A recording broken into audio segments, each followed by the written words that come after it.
हेडलाईन्सचे प्रायोजक आहे NBC bearings, लांब पळण्यासाठी। मुंबईसह उपनगरातही वादळी वाऱ्यासह पाऊस, तर कल्याण डोंबिवलीसह ठाण्यामध्ये सोसाट्याच्या वाऱ्यामुळे वाहन चालकांची तारांबळ।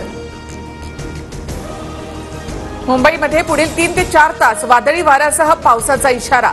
मुंबईत 40 ते 50 किलोमीटर प्रति तास वेगाने वारे वाहण्याची शक्यता। मुंबईकरांना काळजी घेण्याच्या हवामान विभागाच्या सूचना। खराब हवामानाचा अमित शहांना फटका। वाराणसीला जाण्यासाठी वसईतून होणारं हेलिकॉप्टरचं उड्डाण रद्द। अमित शहा मुंबई विमानतळावरून वाराणसीला जाणार।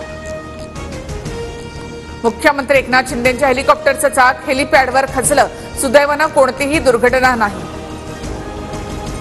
कल्याण डोंबिवलीमधील उद्धव ठाकरेंची सभा रद्द। कल्याण डोंबिवलीमध्ये सुरू असलेल्या पावसामुळे ठाकरेंची सभा रद्द। 5 वाजेपर्यंत देशामध्ये 65.31% तर राज्यामध्ये 52.49% मतदान। राज्यामध्ये नंदुरबारमध्ये सर्वाधिक 58.21% मतदानाचा आकडा।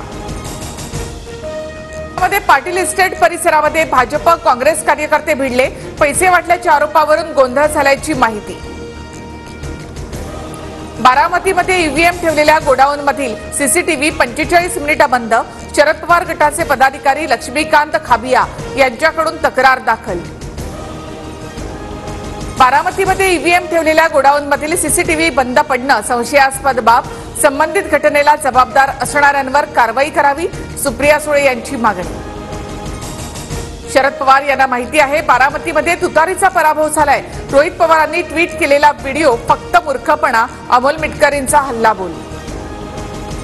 मुख्यमंत्री शिंदेंच्या हेलिकॉप्टरमधून नाशिकमध्ये पैशांनी भरलेल्या 9 बॅगा, 12 ते 13 कोटींचं वाटप। कुणाला पैसे दिले याचे व्हिडिओ उद्या समोर आणणार, राऊतांचा इशारा।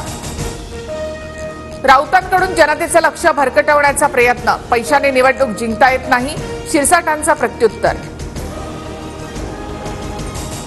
मतदान केंद्रामध्ये शिवसेना पक्षाचं चिन्ह असलेल्या मतदान स्लिप आढळल्या। महाविकास आघाडीचे उमेदवार भाऊसाहेब वागचौरे संतप्त।